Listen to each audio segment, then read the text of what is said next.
What's up, guys? Welcome back to another episode of Planbri Uncut. It's a solo episode. Did you miss just me in your ear? Because I've missed talking to you guys. It's been forever. This whole entire episode, this whole entire podcast is brought to you by my favorite drink in the world, High Noon. We love it. We drink her, I'm not going to say every day because that would be crazy, but we drink her at least once a week, baby. So if you haven't had a High Noon yet, make sure to go check it out. And let's get into this episode. I literally, before I started, I just said, "What's up, my degenerates? Welcome back to another episode." And it was giving nostalgia. I don't remember the last time that I've said, "What's up, my degenerates?" Also, I think the last time that I sat down and did a solo with you guys was friggin', what the friggin' hell, Hannah? How friggin' long ago? I think it has to be like a month or at least 3 weeks. Damn, son, that's crazy. Also, my shirt says, "Hit him with your car." I love it. Hit him with your car. And I feel like I've lived 500 lives since the last time I've sat down and hung out with you guys. I'm feeling freaking good. I have been in a good mood for the past, god damn it, month?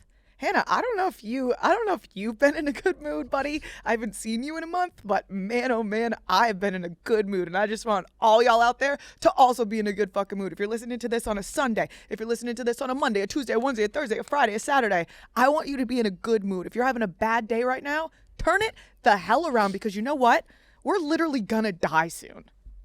Does that make someone feel good or bad, you think? I think bad, probably. But no, it should make you feel good. Like, why waste your time being so, "Oh, today sucks. This happened to me. This happened to me." Why not just be fucking happy, man? No, literally, when I was younger, I used to be the most depressed girl in the whole entire world, would be sobbing, crying, and my mom would be like, "Happiness is a choice." That's me today, right now. I'm your mom in high school, and I'm telling you, happiness is a fucking choice. So be happy today, you motherfucker, you rat bastard bitch. I've been stuck in a bit for maybe 2 weeks now. I have so much to talk to you guys about. I don't know where to begin. There is a lot of pop culture things off the top that I feel like we might need to start with, because what the fuck has been happening for the past week. I think I want to dive into, okay, so the Chappell Roan shit happened. The Taylor Frankie Paul Jr. shit happened. Harry's album dropped, which was literally probably a month ago before I even got to talk about it. March 6th. Yeah, March 6th. So I haven't even really got to chat about it yet. No, you haven't chatted about it. And I won't bore you guys too much, because I know we're not all Harrys here, but you are talking with two Harrys in the room right now. And I went to Spain. I went to LA. We got to talk about Meatball Man. We just have so much shit to talk about. So let's just dive into it. Let's start with the Chappell Roan shit. So last week, Chappell Roan skinned alive like 16 kids that came up to her and tried to say hi to her at breakfast. Literally skinned them alive, stoned them, threw them off a frickin' bridge in Mexico. It was crazy. Wait, where was she? She was in Brazil? It was Lollapalooza? Yeah, in Brazil. Okay, so none of that actually happened. This is what actually happened. Last week at Lollapalooza in Brazil, soccer player Jorginho? I'm always butchering everything. Jorginho posted on Instagram story calling out Chappell Roan security for being rude to his 11-year-old daughter. Okay, so this is what his Instagram story read. I'll skim it a little bit because it's kind of long, but he put on, the classic black screen with a bunch of shit typed out. "I went through a very upsetting situation with my family earlier today. My wife is in Sao Paulo. I really hope I'm saying these things right. For Lollapalooza, Brazil. This morning, my daughter woke up incredibly excited. She even made a sign because she was so happy to see an artist she really admires, or used to admire, Chappell Roan. By coincidence, they're staying at the same hotel as this artist. During breakfast, the artist walked past their table. My daughter, like any child, recognized her, got excited, and just wanted to make sure it was really her. The worst part of it is she didn't even approach her. She simply walked past the singer's table, looked to confirm it was her, smiled, and went back to sit with her mom. She didn't say anything, didn't ask for anything. What happened next was completely disproportionate. A large security guard came over to their table while they were still having breakfast and began speaking in an extremely aggressive manner to both my wife and my daughter, saying that she shouldn't allow my daughter to, quote unquote, disrespect or quote unquote harass other people. Honestly, I don't know at what point simply walking past a table and looking to see if someone is there can be considered harassment. He even said he would file a complaint against them with the hotel while my 11-year-old daughter was sitting there in tears. My daughter was extremely shaken and cried a lot. I've lived with football, public exposure, and well-known people for many years, and I understand very well that respect and boundaries are. What happened there was not that. It was just a child admiring someone. It's sad to see this kind of treatment coming from those who should understand the importance millions of fans. At the end of the day, they are the ones who built all of this. I sincerely hope this serves as a moment of reflection. No one should have to go through this, especially not a child. Then he tagged Chappell Roan, put in big ass motherfucking whole font, with your fans, you would be nothing, all capitals. And to the fans, she does not deserve your affection. Okay.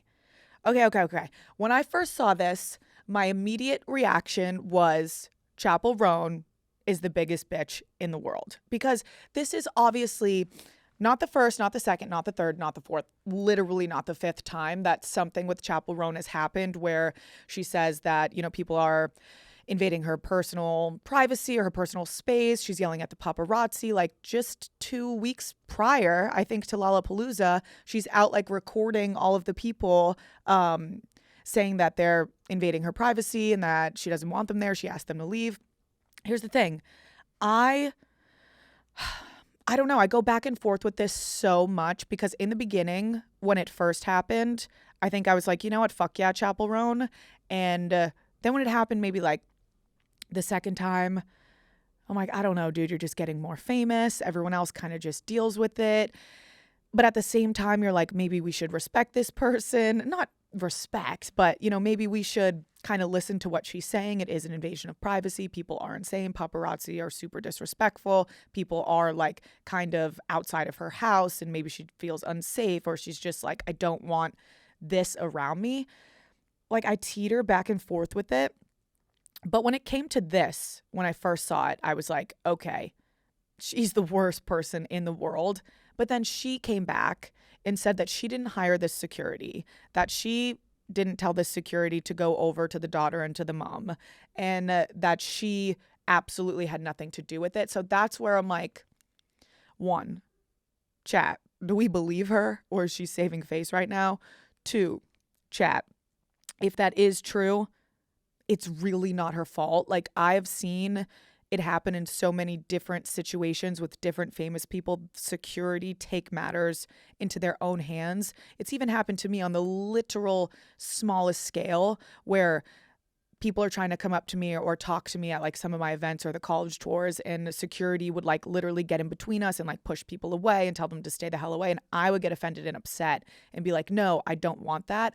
But it does happen where security can take advantage of the situation and think that they're doing the right thing or just kind of get a little power hungry or they're on a high horse. So they just are insane. That is very probable and could have happened. But if we look at Chappell's past, it doesn't help her, where you kind of are like, okay, I don't know what to believe. What do you think, Hannah? Well, first with the security thing, I remember a couple of the college tours, security was like that. And it was never our security, like our personal, like your people that like. It was never like Barstool security. Like Mike. Like no. It was always like venue security. Yes. I go back and forth on this. I actually saw a really good take from Madeline White, who I love, but she was just like, say Chappell Roan's completely innocent in this and it totally wasn't her fault. Her apology sucked. Like, you're laying in bed being so like, oh my God, guys, what? Now I hate kids. Like, fuck you. Like, to think that you've never done anything to make people think you're an asshole when you act like you have a track record. Like, yeah. Oh, we can't forget that she said everyone with children is miserable too. I mean, come on. Like, I'm disappointed because I'm actually a huge fan of her music. Like, you know, it's my number one karaoke always. Like, same, casual is mine. Yeah. I mean, I just was like, Madeline White said all she had to do was be like, sit up, first of all. Sit the fuck up. Sit up and just say, I'm so sorry on behalf of that security. I'd love to make it up to you guys. Yes. I will make sure I get in contact with you privately and I will make it up to your daughter. And then it would probably be fine. That's where the righteousness of her comes into play. It's like, okay, this did happen. And the way that you handle the situation is so telling of 100%. What, like it's, I used to be a Chappell Roan defender. Like I really was dying on the hill. I remember me and Dave got into fights about this on BFFs. But now it's like, fuck, I cannot defend you anymore. Exactly like Madeline White said. Like, come the fuck on. It's kind of disappointing because like she, to me, could be like Hannah Montana for little girls almost. Like, like teenagers, not like little girls, because her music's not like PG. But I just think she could be such an icon, and she's fucking it up. She's fucking it I'm like, up. why are you fucking this up? Like, she is so talented. Her music is really great. Like, I feel like she stands out from all the other pop stars to me. She's like she's unique in her own way. It like kind of upsets me because I really feel like she could be Lady Gaga level. Yeah. If she just like stopped yelling. Like, I don't know. Just But then people are like, you hate women. I'm getting canceled on TikTok. You? Yeah, because, oh, God forbid Hannah ever comments on something. There was this mom had her daughter wanted like a Noah Khan themed birthday party. Yeah. And it was all pictures of Noah Khan printed out. And I commented, Chappell Roan would hate this. Now I'm in big trouble. You're in big fucking trouble. Yes. Sorry if that gets back to you. Oh, God forbid a woman has an opinion. No, they said, oh, you just hate women. Guys. Oh, so women are never allowed to criticize other women. I can promise you don't know me personally. I criticize every man that walks past me. Oh, my God. Hit him with your car. I'm wearing a shirt that says hit him with your car. Yeah. So I'm like. I'm still. This is where I'm like scared to say anything because like I still am in the boat of like I just think this is who Chappell Roan is. She's a diva. And I'm like, I don't really give a fuck. I don't think she does necessarily owe anyone anything. I think because she has said it so many times and no other famous people care to say what she says about paparazzi or about the scalpers or about fans or about, you know, personal space. I think it's all like pinpoint on her as she's this horrible person that hates her fans. But she's really only spoken out about it a handful of times. I mean, I'm sure her life blew up and she fucking hates it and it's hard for her. I just think there's a way to handle it. And I'm like, I'm still Team Chappell. I just want her to be a little sweeter in the delivery. All right, guys, quick commercial break. So the flowers are blooming and spring is just around the corner. That can only mean one thing. It's time to refresh your Bumble profile, okay? And to help out, Bumble has just rolled out the newest feature to help you easily refresh your profile. Simply click the Get Feedback button when filling out your bio, answering prompts, or adding in a new photo for tips on how to strengthen your profile. This is cool because it shows you like what you should be putting in your profile to attract the right people that are perfect for you. So Bumble is there to give you personalized advice to help you find the perfect combination of 6 photos that will get you more matches. This is really cool so you can see which photos stand out the most to people and which photos like people spend the most time on or make them go to your profile on Bumble. Really cool. So it will help you find the best 6 pictures. And I think when I was talking about this a little bit on the last episode, but I think when it comes to a dating profile, you really do have to pick the perfect combination of 6 photos. But I think you have to show your friends. You have to show that you have fun. If you don't have friends or have fun, that's okay. Show your interests or your hobbies, if you're hiking, if you're reading, but make sure you show a little fun friend group photo. Maybe like a candid photo of you, okay? Something where it's not like a fake candid, but really a candid photo of you. And then pick a nice outfit photo to show off your style. I think that's really important because if you're just like always looking perfect or always looking like kind of dressed down, it's like, well, what's this motherfucker's style? Like I am attracted to people based off of their fashion style and if we have the same, you know, kind of sense of fashion. So those are important things that I think you can put in your profile. So now you can go take a moment and go refresh your Bumble profile. Go do it now. Let's get back to the episode.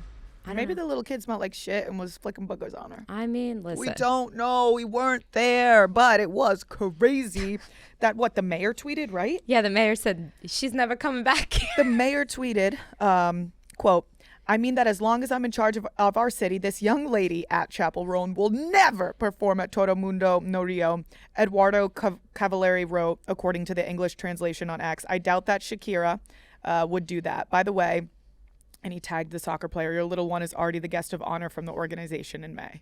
Well, the big problem Way to hop on a bandwagon, Mayor. The big problem is for Chap is that's the soccer player's stepdaughter, from what I'm understanding. Her dad is Jude Law. That's what the hell I saw. And I thought I was tripping balls because I knew I saw something that said Jude Law tweets about Chappell Roan. And then I start reading the tweet or whatever, the Instagram post, and I'm like, listen, am I going crazy? So Jude Law is the real papa. Yes, I think baby daughter. Yeah, I think her mom is Jude Law's ex-wife, and the soccer player is the girl's stepdad. Yeah.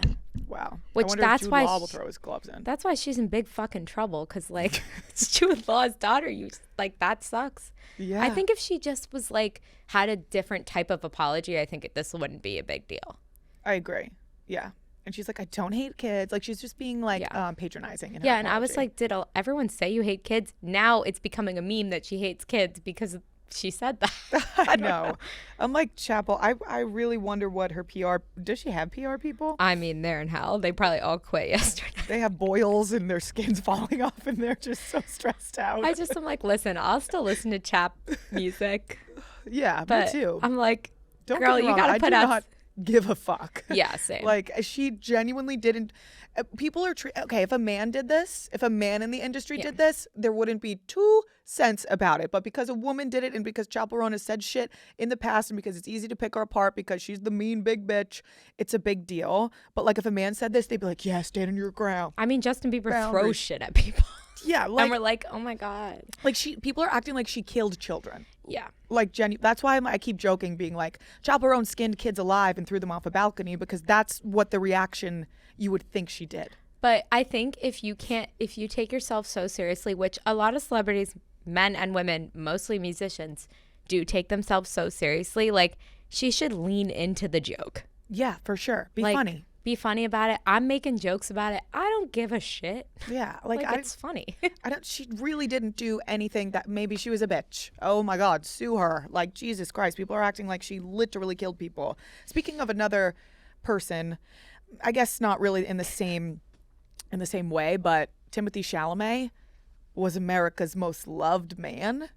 He says the one thing about the ballets and the operas, and skinned alive, everyone hates him, making fun of him at the Oscars. Like, everyone is saying that he has the Kardashian curse. Like, he went from white boy of the year to they keep calling him like Trevon Chevrolet or something. Like, they change his name. They don't even call him Timothée Chalamet anymore. He'll be fine when Dune 3 comes back. Dune 3 comes out, because I feel like he just got douchey with Marty Supreme. He did get douchey with Marty Supreme. And here's the thing about what he said. I'm going to double down. What he said about operas and ballet, like, surely it's an art form that people love and respect. But if you want to look at it generally and to the mass population of anyone that you know, unless you're in the art school or you're practicing ballet or opera, no one is going to their local ballet or their local opera and seeking out new ballets or new operas. People are streaming shows, majority, and then going to the show or going to Broadway and seeing, like, a play or a musical. Like, what he said, I don't think was a dig at ballet and opera. It was more so like a dig at people don't appreciate those arts anymore, so we have to find a new way to express to people. Maybe his delivery wasn't that great, but I saw a video of him doing he went to a college campus and did a speech. Or I don't know, he was like talking in a classroom. He said the same exact thing in 2019. Like, he's been saying this. Yeah, I mean, I don't think, unless you're a ballerina or an opera singer, or unless, like, I see your ass at the community theater supporting the arts, then like, don't tear this guy apart, because he's been in the arts since he was in high school. He's an art kid. Yeah, so I don't know. He's a theater kid. If anyone like appreciates opera and ballet, it's gonna be probably him rather than anyone else. And I just think I talked about it a million times on the podcast. It's just, once someone is at an all loved praise, it's one thing people are looking for to tear them down. It's like the public has flowers in one hand and stone in the other, and it's literally they're just waiting to praise you until it's time to throw the stone. And you see it with literally everyone, and I think Timothée Chalamet is the perfect example. And I understand maybe being upset about the comment, but the level of outrage from it and like completely knocking down everything that he's done, the fact that he's one of the best actors of our generation, like, and just acting like he's just some douchebag now is so beyond. He needs to do like a artsy indie movie. Mm-hmm. Yeah, where's our little artsy white boy? Like, he needs to do like, not that this was indie, but he needs to do like a Little Women again. Oh my God, yeah, or Lady Bird, or Call Me by Your Name. Yeah. Like, he needs to go back to your roots. Or what was my favorite movie with him? Beautiful Boy. Yeah. Oh my God, like, It is. I do keep seeing pictures of him, which is making me sad because remember he was literally like the most perfect looking like sculpture, not even like hot, but he was just like this gorgeous man that dressed so like cool and indie, and now he's just not that anymore. Yeah, I think he got like, I feel like Marty Supreme like fucked him up. I feel like Marty Supreme I didn't fucked even him up watch too. it, but I know, it's crazy. I mean, to me, he's still amazing and perfect. And the thing is about Timothée Chalamet, one, he's so lovable. Watch anything with him. He's so lovable. And I think it's even more lovable that he's not scared to say things that are on his mind. And this is why we've lost the real celebrity, or we've lost, someone that's not scared to say what they think, is because the public scrutiny that comes after being a human and having opinions. That's why everyone's a perfect cookie cutter, or everyone is morphed into the same opinion because they know what works and they know what sells. Like, everyone's begging for a real celebrity or someone that like is so honest, and then when they get one, they just make them never want to say their true feelings out loud. I feel like there's also a thing as too much press. Yeah, and this motherfucker was riding that trust praying to the moon. Yeah, like, okay, like chill and then come back around because people are sick of you. My boy wanted an Oscar so bad, though. So bad. My boy wanted an Oscar so bad, and as much as I love Timothée Chalamet, if he in any way, shape, or form won over Michael B. Jordan, I would have literally threw 10 kids off of the fucking roof with Chappell Roan, because Michael B. Jordan deserved that more than I cried. I mean, Sinners was an amazing movie, and I thought it was going to be, that could easily have been the cringiest movie as about vampires. Like, yeah, literally. It could have been so cringy, and it was incredible. I just can't, and like the fact that it was like an original screenplay is the coolest thing. And then the soundtrack was all original. The score was original. Michael B. Jordan played two different characters that had such different like mindsets and different character arcs. And like it wasn't just like two twins that are like, hey, what's up? Like they were completely two different. They had two different developments within the movie. It was just, if he didn't win, it would have been like this. I just don't know why Timmy thought, I didn't see Marty Supreme. I don't know why. I tried to watch it twice, and I heard that it is a really great movie and puts on a great performance. But this isn't really spoilers, but there's a dog within like the first 20 minutes, and they like, the dog gets hurt, and they like they're just like kind of abusing this dog, and I couldn't watch it. Yeah, and that's it like made bothersome. me so stressed out, and I couldn't watch it. So I tried once, had to turn it off, and I was like, all right, I try again, Brianna. It's just a movie. Couldn't get past the dog shit. I just was like, you thought that was your big break when you played the ping pong guy? Like, I know, he's right? played incredible characters. He's like an amazing actor. Have you seen Dune? Mm-hmm. Like, I think that I didn't see Dune 2 though. Dune 2 blew Dune 1 out of the water. Really? Yeah, I mean, the first Dune, I was like, all right, I'm too stupid for this because it was so long. It was. The second one was so good, and I think it has the potential to be like an incredible, like almost like a Lord of the Rings level franchise. Fuck yeah. So I think like and it's okay. all of the actors in it are like insane, hands down the best. Hands down the best. So I'm like Austin Butler. People Florence forget. Pugh's in it, right? I think so. Zendaya. And I'm like, it's okay, Timmy. You're gonna probably win something for Dune 3. Here's the thing: he's a baby. Look at what He's they 29. did to Leonardo DiCaprio. Like, he'll win an Oscar eventually. Yeah. And I think, if anything, it's gonna make him get better roles now. It's gonna make him probably lose himself, be insane, and become whatever character he plays next. Like, but he'll get an Oscar. It's just kind of a big fat bummer that he wore the same suit that he wore to his first Oscars to this one because he thought he was gonna win. He did? I didn't even know that. Yeah, that's what I read. Oh, I don't know if it was like the exact same, but it was very similar. And Timmy, how did you think you were going to beat Michael Jordan? But you know what? I love that level of confidence. I love Timothée Chalamet. I will never be a Timothée Chalamet hater. You guys are all going to love him once Dune 3 comes out, and whenever his next banger hits, you're going to be like, this is the Timmy I love. Like, he didn't change. He's just pining for something that he wants. And truly, yeah, he was very arrogant. And I didn't love all of the press, like, in the past year being like, I want to be one of the greats, whatever. It was cringe, but at the end of the day, he's a theater kid. So I'm like, I don't expect anything less from this yeah, I mean, he's from Dime Square. He's a true actor. Yeah. I mean, Leonardo DiCaprio acts like that, too. Yeah. So. And, like, oh, my God. I love that Sinners like sweeped at the Oscars. I know this is late talk, but I was just very happy that Hamnet won, Jessie Buckley won. Amazing, perfect, amazing. But yeah, speaking of more things in the news, we have Taylor. Why do I keep calling her Taylor Frankie Paul Jr.? I don't know. See, when I say these things, people think I'm joking, but I really thought her name was Taylor Polly Frankie Jr. What, have you ever heard of a woman that's a junior? Never. I thought she was the first. All right, so this is I'm not going to speak too seriously on because one, I've never watched Mormon Wives. Two, I don't know the ins and out of it. I'm going to read this. I'm going to give my opinions. I was on a brand trip with a lot of Bachelor people when the ship broke, so I'm going to spill some tea. I'm going to get into it. Let's read this out so I can give you all the details because, like I said, I don't know much about it. All I know is what I've seen through headlines, through talking to my friends. I've never watched the show. I don't know anything about Taylor Frankie Paul Jr., and I don't know anything about her husband, I don't know anything. So let me read the headlines for you so we can get an understanding of this together. A video of Taylor Frankie Paul throwing stools and yelling at her now ex Dakota was released by TMZ days before her Bachelorette season was supposed to air. Pause. If that's not a Stephen DeMarco fucking move, I don't know what else is. Continue. In the video, Taylor is screaming at Dakota and then begins to throw a metal bar stool at him, which seems to end up hurting her daughter, who was on the couch. This incident occurred in 2023, and fans are speculating that Dakota has been holding the video over Taylor's head for the past 3 years.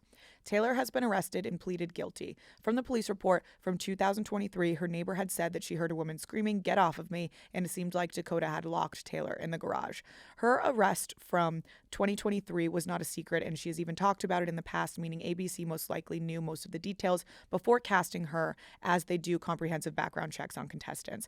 All of this is coming the same week that season 5 of Secret Lives of Mormon Wives filming was paused because of another domestic violence case involving Taylor and Dakota, where Taylor allegedly choked Dakota with a necklace, resulting in a temporary protective order from Child Protective Services against Taylor. This is fucking insane. So Taylor's reps released a statement after 2023 video was released saying, "It's sad to see the latest installment of this never-ending, desperate, attention-seeking, destructive campaign to harm Taylor without any regard of the consequences for their child," Paul's spokesperson told TMZ in a Thursday, March 19th statement.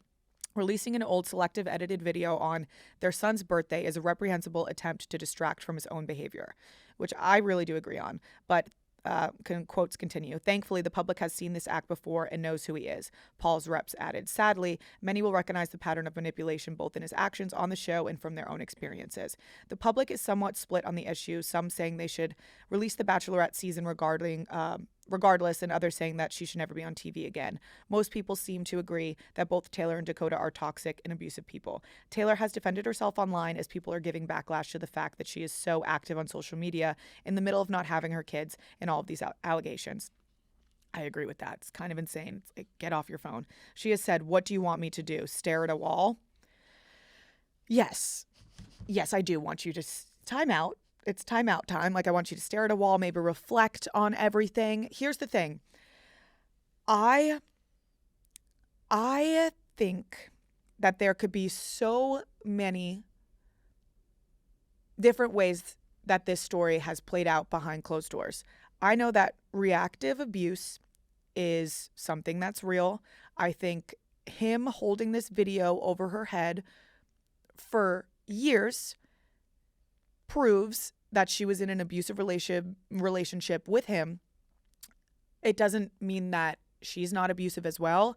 It doesn't mean that she didn't do anything wrong. It means that these are, and it's very obvious at this point, at base level, looking at this as an outsider that knows nothing about the show, that knows nothing about these people. These are two very harmful, toxic people towards each other. I don't care what situation I would ever be in. I wouldn't even yell back in front of my dog. Like, to throw a bar stool and to act that way in front of your child is horrific. I stand by that. I don't really care. I don't know what else happened, but like, just that in itself is enough to not want you on my TV screen and being the Bachelorette. And he is a piece of shit, obviously, too, for like I said, Stephen DeMarco move for holding this over her head for how many fucking years? Like, And then on her son's birthday and the day of her, or the weekend of her bachelorette release, he releases the video. Like, bro, that's just fucking crazy. If you really felt a certain way and thought that this like needed to be out there, you would have left her and put this video out, not surrounding the release of her TV show. Like, it's just giving, you don't really care about what happened in the video. You just care about hurting her more. And she probably feels the same way about him, and they're just going to hurt each other and hurt each other and hurt each other more and more and more. These two people should not be together. These two people should not have children together. These two people are insane. Here's the thing. The Bachelorette should, like, the fact that they aren't airing the season, or right now they're saying they don't know if they're going to air it, right? Like, they pulled it. I think it's completely pulled. I have friends that had a friend on the show that they're like, what the fuck are we going to do? Like, we just dedicated 2 months of our lives to doing this, and now it's not being aired. Like, we quit our jobs, yada yada. Like, it's a whole thing. Taylor Frankie Paul aside, like, the amount of people's time that she wasted is diabolical. Think of all the production. These are people that leave their families, leave their lives for months at a time, that literally, like, I've seen how hard production works. They don't stop. And to do all of that, probably not even get compensated as they should have been, because now they're losing so much money. All of the sponsors are like pulling, or there's backlash from this, that, yada. Like, she wasted all of production's time. She wasted every single one of those man's time, and she damn well knew what she was doing and didn't go on it for love or didn't care, because she, oh my God, she fucked Dakota when she was engaged to the winner. Like, she got out and fucked Dakota. So, like, she didn't give a shit about the show to begin with, which is crazy to me. So that in itself, before the chair video got released, tells me everything I need to know. Like, she wasted everyone's time. She was just there for clout. She's, like, obviously a bad person. If I see this video of you and the way that you respond to it is, what do you want me to do, stare at a wall? Yeah, I'm going to assume you're a bad person, buddy. So let's chuck this up as, this is fucking insane. But I did see, what do you guys think, chat? Because I don't know anything about these people other than what I just read to you. Like, do you think that they should still air this season? Or is it like giving a platform to someone that doesn't deserve one? But then it's like, you look at half the NFL has like charges against domestic violence charges, or look at any famous man, they have 5 sexual assault allegations against them, and all of their shit still airs. So it's like, in that sense, I'm like, air it. But I read this, which was really interesting to me. So let me read it to you. This is an Instagram post, and it says, ABC just torched $30 million on the smartest decision in The Bachelorette had made in years. So the strategy was right, but the leadership was not strong enough to survive it. The Bachelorette has been running for 22 years, and the audience it needed to survive has largely moved on. Streaming raised the floor on what compelling television looks like. Love is Blind, 90 Day Fiancé, out of the audience was higher stakes and messier people. The Bachelorette had not made a genuinely bold creative decision in years, and everyone inside ABC knew it. So they made one. They went outside of the franchise entirely and cast Taylor Frankie Paul, a TikTok personality and star of Hulu's Secret Lives of Mormon Wives, who built millions of followers by sharing her life with radical transparency. When her marriage fell apart and publicly in 2022, the internet did not cancel her, it made her famous. So Hulu built a show around her story, and it became their most watched unscripted premiere of the year. Hulu had already proved it. ABC read that signal correctly and spent $2 million per episode acting on it. So then TMZ dropped the footage 3 days before the season 22 premiere. TMZ released footage of Taylor's 2023 assault arrest. The internet reacted, sponsors pulled. ABC canceled the entire season before a single episode aired, despite knowing about the arrest before they ever cast her. They confused volume of representation. The people demanding cancellation were largely not the Bachelorette's audience, so they were never going to tune in regardless of what ABC decided. ABC's CEO looked at the noise, mistook it for their customer, and handed a fully produced season to the internet to cancel for them. That is not a crisis management failure, but a scared leader making the wrong call. So the second screen problem, television has to get crazier because everyone is on their phone while watching. So audiences are not passively consuming anymore. They're simultaneously scrolling, posting, and reacting in real time. The only content that cuts through is content people can cannot look away from long enough to pick up their phone. So having her on the screen, especially after all of this, people are going to eat it up. So Taylor Frankie Paul was exactly that. The Bachelorette needed someone who would make people put their phone down. They found her, and then they canceled her. So what they should have done, run the show, put a disclaimer at the top, trust the audience that was already there. Then the next season, cast someone whose wholesomeness is their brand and let the contrast do the work. That's how you reclaim a narrative on your own terms instead of letting the loudest room write it for you. So ABC did not lose the season to a scandal. They lost it to a CEO who got barked up a tree by a chihuahua. Which I kind of agree with all of that. Like, the controversy was the strategy. The audience was ready. I still think, I'm like hearing whispers that they might still release it.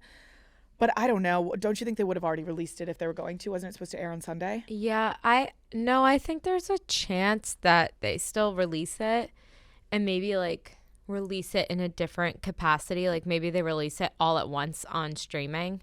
Yeah. Or something like that. But like ABC, I feel like people are also not, I mean, people are saying it now, but this is ABC's fault completely. They do comprehensive background checks on everyone. Like, this is police cam body footage that almost guarantee they had access to.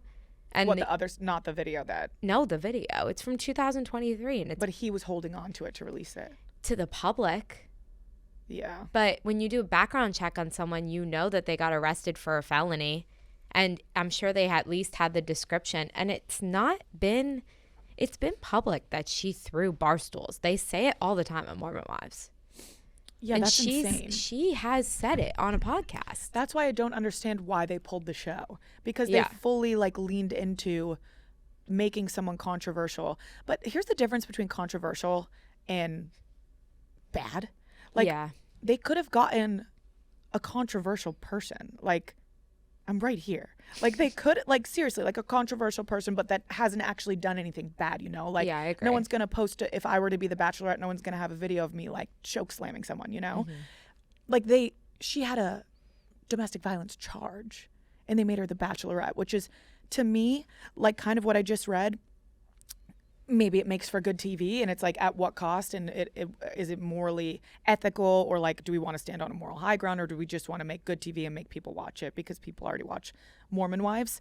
Like, they knew what they were doing, so it doesn't make sense to me that when it all comes to light that they retract it all. There's no way they didn't know the majority of the details of this felony thing because, like, they did a background check. Yeah, and then it's just baseline, like, she has a felony. So you're rolling with the punches, buddy. They decided to do that. I feel like they got scared, like that person said. Yeah. It's not, we just talked about this a couple weeks ago in LA when we were watching Jersey Shore. Like, the MTV not only like had an abuser on the show, they put out Ronnie. The abuse. Yeah, Ronnie was fully abusing Sammy. Yeah. Like, fully, there's like 10 fucking seasons of Sammy being abused. Yeah, and they fully just kept going with it, and we all watched it. Like, it's almost like ABC went back to that, and like the public doesn't like fuck with that anymore. Yeah. So Canada Shore, in that, like, literally though, like, a fight will break out, like, people will start arguing, and within 1 second, like, production is in separating them. Mm-hmm. Which there's a difference. Like, I just think everything's getting so soft, and I'm not talking about Taylor Frankie Paul Jr. anymore. I'm talking about, like, you keep calling her. I don't give a fuck. Junior. She does. I don't even give a fuck. She's crazy. But like, I just think the TV has gotten so soft, and it's like, maybe they should have casted someone that doesn't have a domestic violence charge. They should have casted someone that says what's on their mind, that's entertaining, that's interesting, and like, just rolled with it. And it's like, yeah, fun TV. Like, it doesn't have to be so cookie cutter because, yeah, The Bachelorette totally has fallen off. Like, people, the whole franchise is like, it used to be the biggest thing in the world. They just rebranded like completely wrong. Yeah. Like, if their main audience is like wholesome people. I mean, they have like, everyone's like religious and shit on The Bachelor. Yeah, like, right? Yeah, like Maddie Pruitt, so religious. Like, That's a girl that goes on these world tour TED Talks now. Yeah. She was pilot. Masturbating means you're going to hell, she says, right? Yeah, she was Pilot Pete's girl. Drop me in hell right now, motherfucker. But like they should have had like an influencer, not like Agree. They should have had. But they were cross promoting. I'm trying to think of like someone, like actually, I genuinely think, and I sound like Timothée Chalamet, I genuinely think I would have been the perfect person to be on that show. Got out of an abusive relationship, took a year to try to find myself, said I'm finally ready for dating again. I'm funny, I'm cool, I'm kind of cute. Do an elevator pitch right now. I just did. Like, and there's literally not going to be anything that comes out bad about me. Everything's already online. You can literally go see it. Like, and I didn't beat anybody up. I didn't do anything bad. Like, there's just nothing. I'm like, right here. Come on. Would have been entertaining. But I don't think they do tattoos and swearing. Well, they either have to go full opposite, we're not wholesome, we don't give a shit, or they have to stick to, like, we're going to go to our, like, very wholesome and, like, we're finding love. Yeah. And I would have, like, and that's the thing, like, say I was the Bachelorette.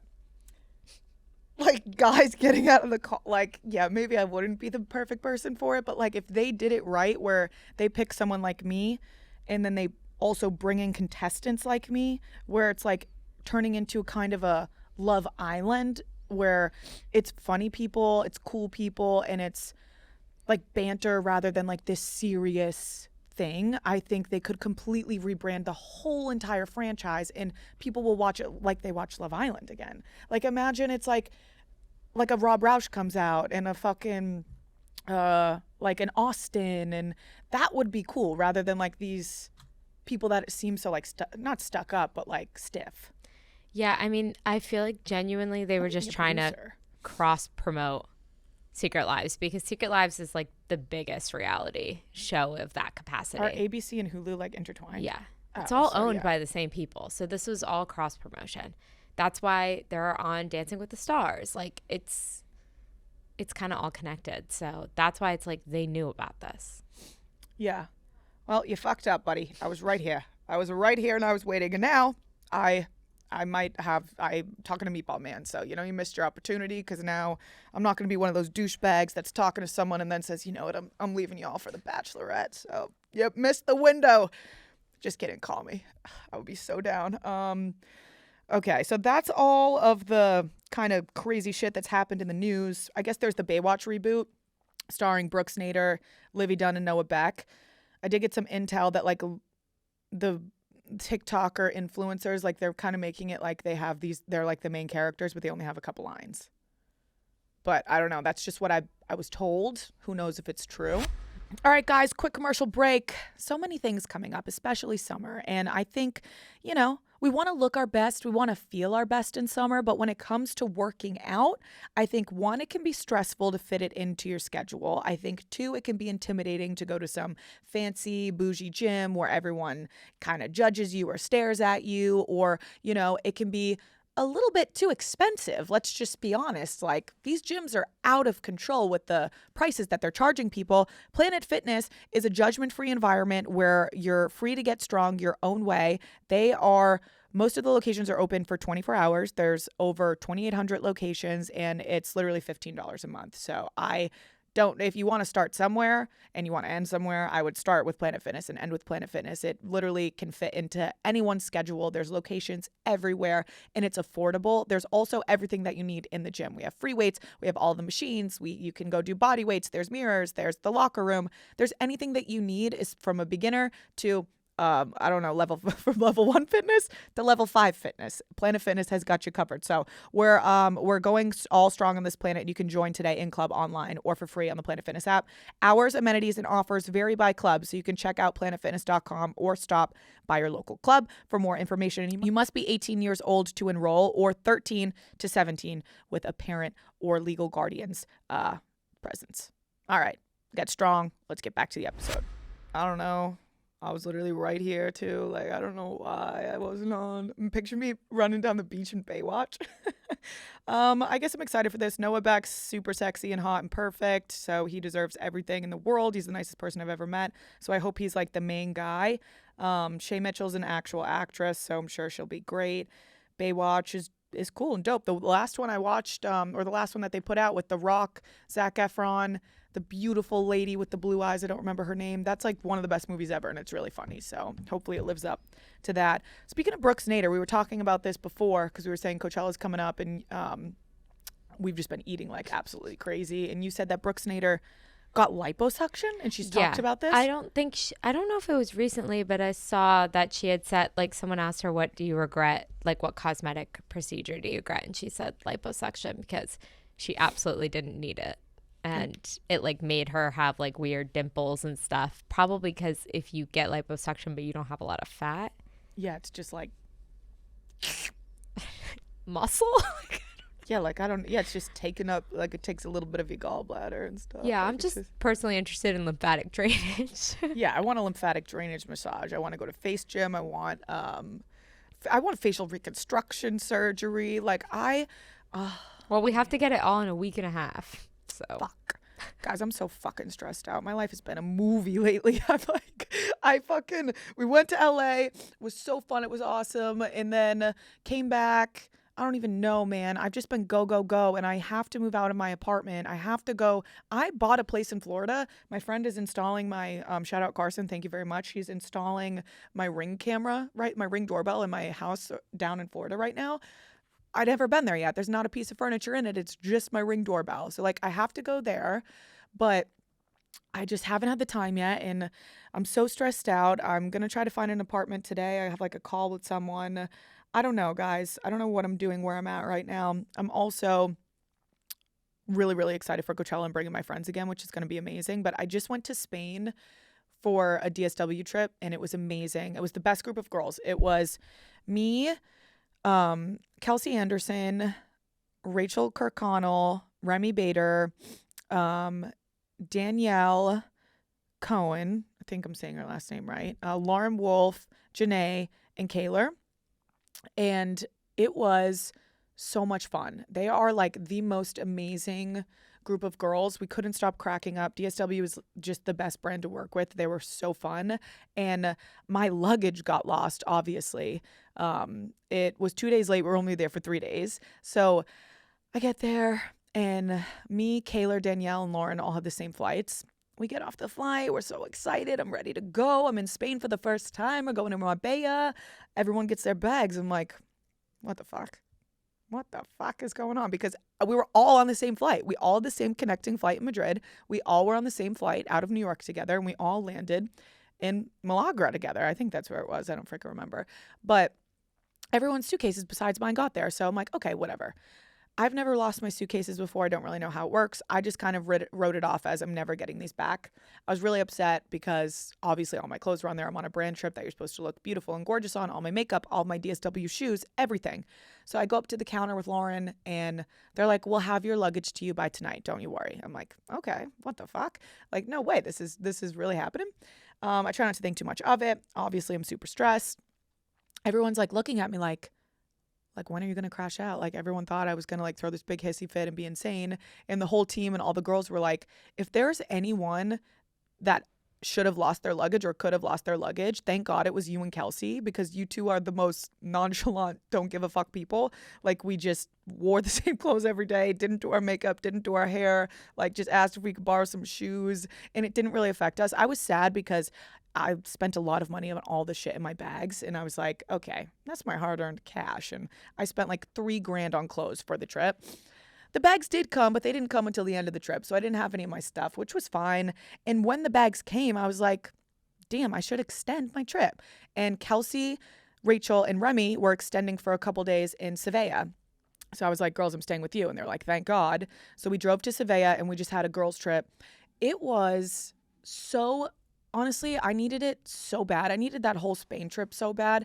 I just freaking missed out on a year and a half of fun and friendships. And then it was kind of like a year after all of that, or not a year, but I don't even know how long it's been, but like 6 months or whatever of me trying to get back to like who I am again and feel like myself again. So it was hard for me to even have the friendships or to even get back into my friend groups after I got out of my last relationship because I was just so mentally fucked up.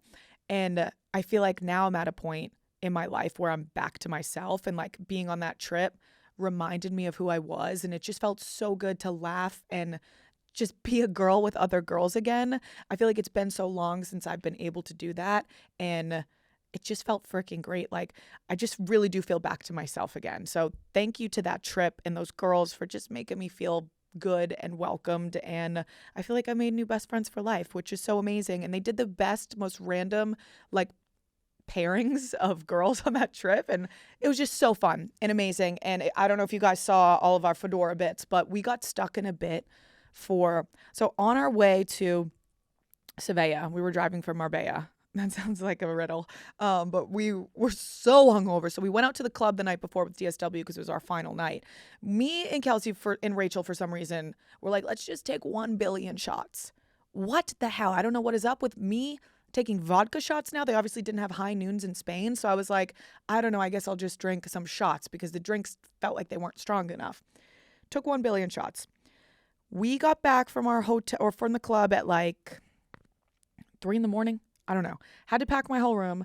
The time difference is off. So I was like editing videos and posting them while I'm drunk. So I'm sorry if you watched any of those.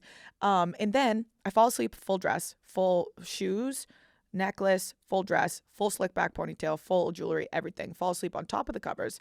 Wake up. Oh, hey, it's time to go. Literally 5 minutes. Didn't pack yet. Throw everything in my bag. It's like one of those back in the day, Brianna. I was projectile vomiting like every step that I took because we were eating so much and then drinking so much. Like we were eating so good. So we had a 3-hour car ride with this hangover. Like I can't even express to you. And we were slap happy funny. So we started singing Jesse Solomon's new song. And we got stuck in a bit, okay? And then we said that we need fedoras. And then the bit lasted for 3 days. I still have the hat. We're bringing it to Coachella. We want to you guys should all like say to DSW that you want me, Remy, Rachel, and Kelsey to do trips, just us, hat trips. So they send us this place, they give us a hat to promote, and then we're a new character because we can't stop. That's all we want to do. And we got stuck in the bit, and then me and Remy left on Sunday, and Kelsey and Rachel stayed for a little bit longer. We were supposed to all leave on Tuesday, but me and Remy were like, we need to get out of here because 1, I need to find a place to live. And 2, I missed Meatball Man. Guys, this is so funny. So Meatball Man is a steady character. This is the longest I think I've talked to a guy ever. This is the longest, Hannah. This is the longest, because I know I've come on the pod before and been like, oh, I'm going on a date. Oh, I'm going to see Tight Pants Man. But then I never talk about them again, because like I'll do the date. And it's not that there is anything wrong with these guys. It's just they're not for me. I don't feel anything. And there was a point, and I still do get a little nervous that it's still a thing, but there was a point where I was like, oh, I'm just never going to be in a relationship again.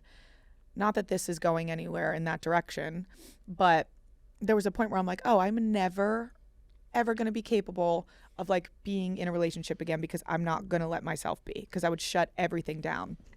I would think of the worst, or I would just not get along with the person that I'm going on the dates with, or I would just be like, yeah, they're better as a friend.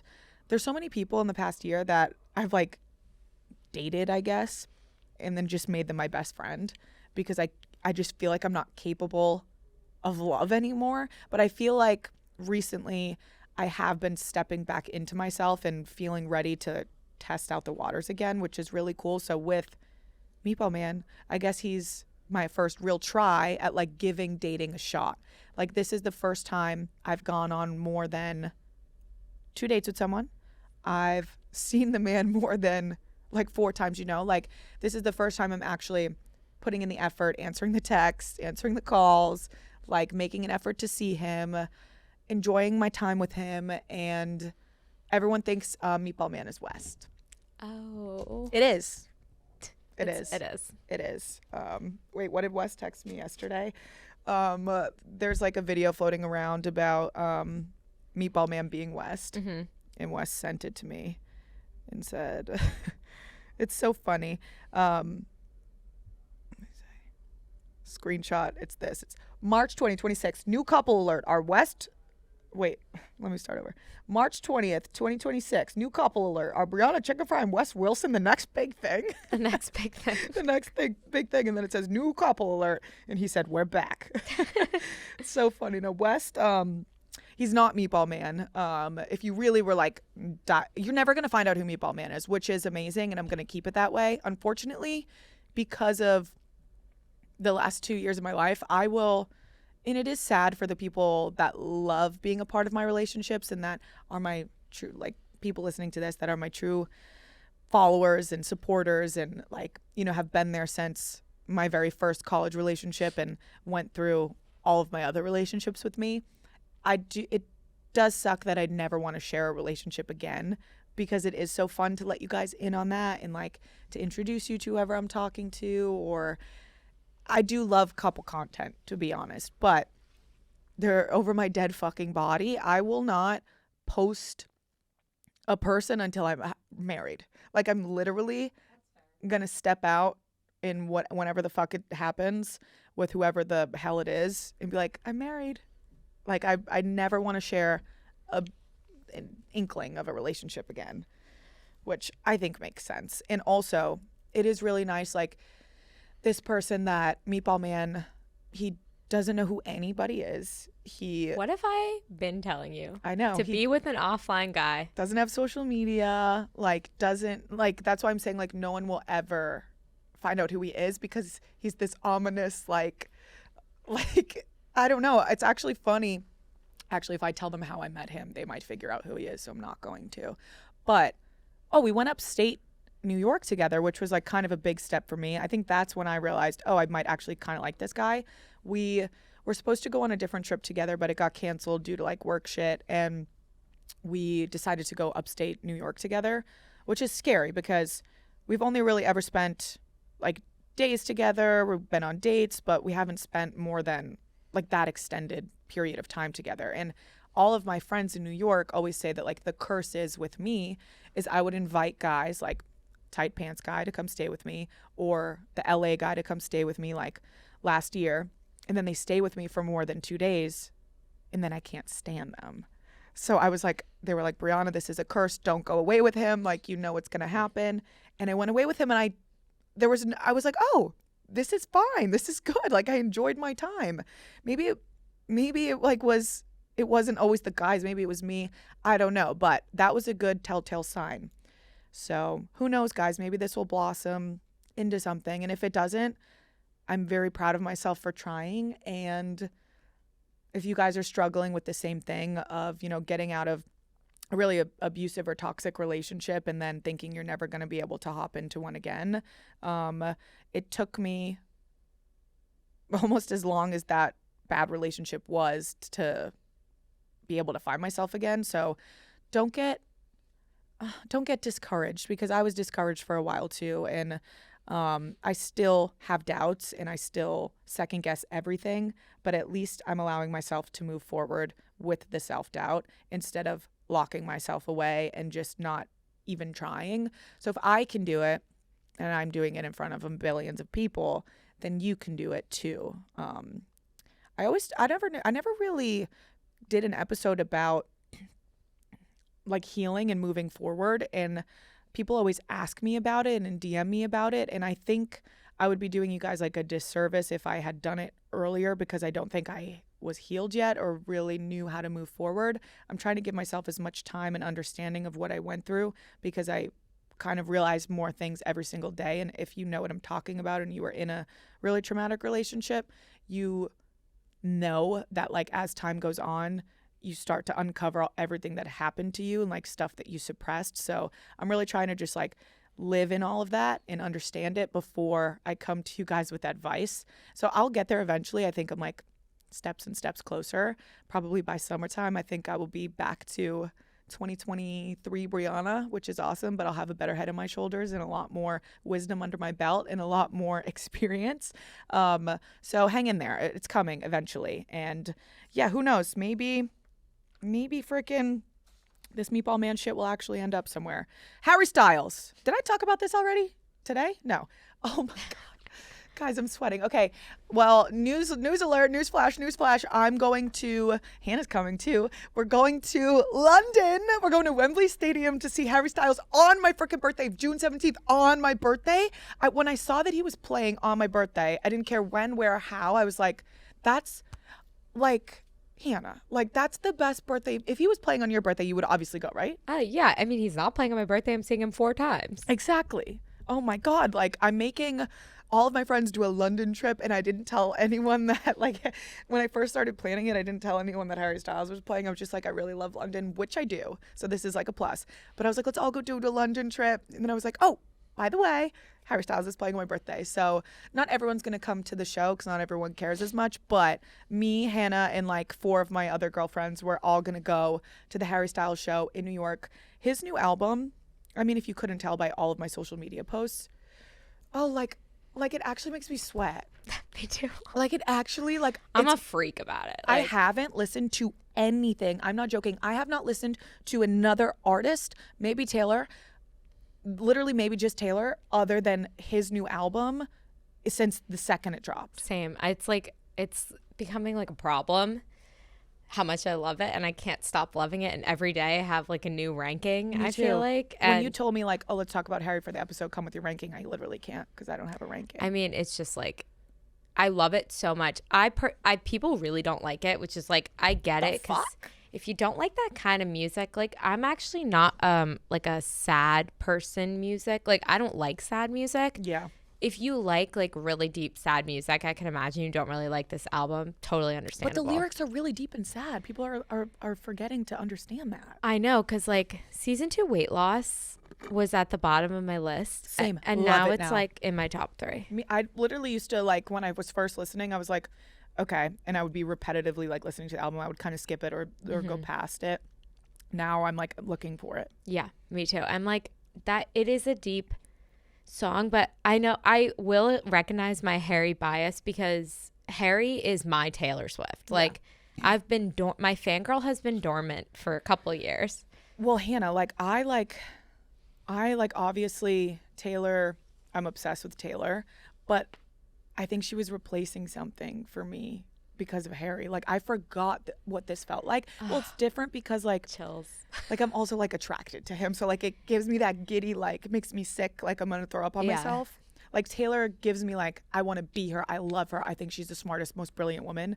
Harry, I'm like, I want to fuck you. I want to lay with you. I want to be inside of your skin. I want to hang out with you. I want to listen to all your songs. I think you're the most talented person in the world. Like that's like it gives you everything. It's everything.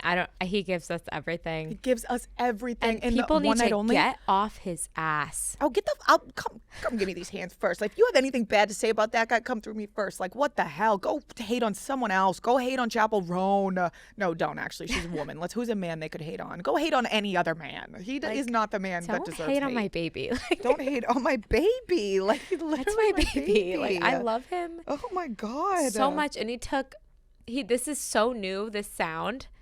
It could have just been like, to be honest, like Harry's House is my least favorite album of his. Yeah. That's bottom for me. So for me, I love this album. If people loved Harry's House, I kind of get why they don't like this, but I'm like, this is so different than Harry's House. It's so cool that he has like a new era and a new sound. And he kept like some poppy songs on it. It's awesome. I literally have nothing bad to say about it. I love it. I love everything about it. The one night only in Manchester. Are you serious? Did you watch it? Obviously. I was having heart palpitations. I literally felt like I was a child again, like having beeper fever. Like I was like, oh my God. I agree. Like my fangirl was dormant. Like truly, like over a boy. Like my fangirling. I almost wrote fan fiction about me and him. Like I want to give you guys, so right when the album dropped, I was on a flight back. No, I was in LA for a brand trip. I was there for Dolce Glow, and the album dropped while I was at a brand dinner. It was the end of the brand dinner. Everyone's like sitting at the table. I brought my headphones because I knew it was going to drop. I'm literally at the table listening to it in my headphones. No one cared. We're in the Uber to the bar on the way back. No one cared. I'm like, guys, are you understanding what we're listening to? And then I had my flight early the next morning, and I listened to it like sober for the first time through on the plane and I wrote down all my thoughts about each song. It's just like a little blurb. I want to read it to you guys because this is how each song made me feel when I first listened to them. Okay. American Girls. Feels like 6 a.m. walking home from afters in New York City in late spring. Air is damp. City is asleep still, smiling at how fun the night before was. Yeah. Oh my God. Like that song, it just makes you... There's so many things on this album that make you feel nostalgia. And I'm like, I don't even know what I'm feeling nostalgia for, but I'm feeling it for something. Frat Boy Harry wrote American Girls, and you can't convince me otherwise. Yeah. It's fucking Frat awesome. Boy Harry wrote it, and he was like, you know what? I should bring this back out for... It's just all my like girls. It's perfect. Ready, Steady, Go.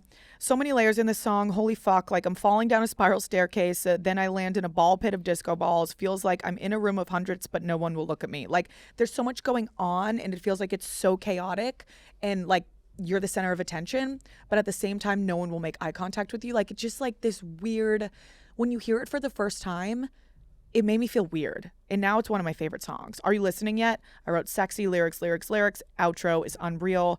That one, I didn't star in the beginning or Ready, Set, Go. And now I love them. Taste Back. Taste Back. I wrote, holy fuck, windows down in any weather, full blast. I'm not even listening to the lyrics. It just feels good. Vibration so high. Now I listen to the lyrics and it's one of the most beautiful songs that I've ever heard in my fucking goddamn life. Addicted to it. What else do we got? The Waiting Game. Ugh. That actually, The Waiting Game might be my number one. It's my last. Really? We have opposite rankings. Oh my God. Wait, I want to ask you after. Let me go through these. Waiting Game, I said, hey, so put this song inside of my pants. I resonate so hard. Wow, wow, wow, wow, wow. Season 2 Weight Loss. I wrote Underwater, Running from Something, Final Plea. Coming Up Roses. I will die on the hill of like, this is maybe one of my favorite songs ever to be created in the history of music. I said, this is why music means so much to people. Full body chills, hangover chasing. Are you fucking kidding me? Sobbing. This song engulfs you. Like, let's go hangover chasing is the most beautiful way to say, let's go get drunk. I love it. It's like romanticizing just being drunk. Let's go hangover chasing, Harry. Oh, stop. I'm going to kill myself. Pop, City Bike over Brooklyn Bridge. Fuck, I want Molly. Kind of a sinister undertone. Pop, yeah. Let me pop a Molly and ride a bike, genuinely. Dance No More. I hated this when I first heard it, but I said weird. I'm obsessed. I want to have weird sex to it. Now I like it a lot. And then Paint by Numbers. I said, yep, fucking phenomenal. Holy fuck. It keeps getting better. Feels like a short film. Metaphor is unreal. The horns at the end are amazing. Carla's song. Holy shit. What a brilliant way to end the record. This is a piece of each song within this one. There's a piece of each song within this one. And then Aperture I put last because it's already out. But I said, forgot to start with this masterpiece. Was the best decision. First single. Makes me feel like I'm swimming within a rainbow. Aperture, I think, was the best decision for a single. And it's incredible. Yeah, Aperture's, now I'm like, about Aperture because I listened to it for Every months. day, but 15 million times. I feel like it's definitely not my favorite, but I understand why he released that as a single. Because if he released Ready, Steady, Go, everyone would be like, what the fuck is this album? If he released American Girls, they'd say, okay, this is just another pop album. That's like basic. Yeah. Because American Girls to me is the most basic one. Yeah. So, yeah, Aperture made the most sense. Aperture, I think, is fucking It encompasses phenomenal. everything. Yeah, Carla's song is so good. What's your favorite? I now? wrote down my rankings. Okay, what's your rankings? Okay, number 1 is Carla's song. Okay, it love. actually might be possibly, I know this is a hot take, but might be my favorite Harry song ever written. Really? Like, I cried. Like, I was like, oh my God, it's all waiting there for me. Everything's... No, it's beautiful. It's actually beautiful. I was like, oh, I'm gonna be okay. Like, literally, I'm like, oh my God. It reminded me of my last, like, you can relate it to everything in your life, but it reminded me of, like, my struggle for the last year. And then, like, I was listening to it in Europe and I was, like, so happy and, like, smiling. And I'm like, if you were to look at yourself in whatever situation you were when you were down and then to you now, it's like, wow, it really was all waiting there for me. It's literally, it's all fine. And then I had, like, kind of different where I was like, oh, I might not be like the best right now, but it's waiting for you. But it's literally, I'm 26. It's right there. Yeah. Like, I'm going to be okay. Are you listening yet? You love it? Deeply. I actually, I said this when it first came out. I was like, this is a political anthem to me. Yeah. I don't know if it is on his behalf. Like, I don't really know, but I felt like it was very political and very like, are you fucking paying attention? Yeah. Like, get out of your ass. Like, listen to yourself. Listen to what's going on. Listen to the world. Season 2 weight loss as a eldest daughter. Mm-hmm. Waiting for someone to love me. Like, come on. Like, holding out. Like, oh my God. That really hit for me. Pop. Fantastic. That's my number 4. It is about a threesome, which I think is excellent. Like, love it, Harry. Okay. And I think Katie's waiting to be your game day savior. I think he's talking about ketamine. Love that. Katie, KT. Yeah. Anyway. Well, I said love that like I love ketamine. I've only done ketamine once, and I told you guys that it was horrible. I think I would never do it again. But been doing drugs. He having fun. My boy has fun. That's what I'm saying. Like, I want to party with him. I want to kiss him. I want to lick him. Ready, steady, go. Fantastic. Ready, steady, go. I love that he is making everything kind of electronic, but using instruments to make it electronic. Very Fred again. Very Fred again. Very Fred again. I love that in the One Night Only, he switched from the regular mic. Yes, to the oh my static God. Mic, because it was fucking the coolest thing in the world. Oh my God. Yes, because he so easily could have put a backtrack on that, and no one would have blamed him, because that's how the But song he didn't, is. because he's perfect. He didn't, because he's perfect. Coming Up Roses. Like, It's just so good. It's just like a beautifully written song. It's perfect. American Girls, I do really like it. It's kind of like 5 Seconds of Summer, Frat Boy Harry. It reminds me of One Direction, which I was a huge One Direction girl. So Dance No More, I do love the song. It's very fun, but I do think it's the lightest song in the album. Yeah. Aperture, still a fantastic song. Taste Back is number 10 for me. I think because I don't relate to it, because it's a song that I feel like you have to listen to the lyrics, and the lyrics don't resonate with me. Still a great song.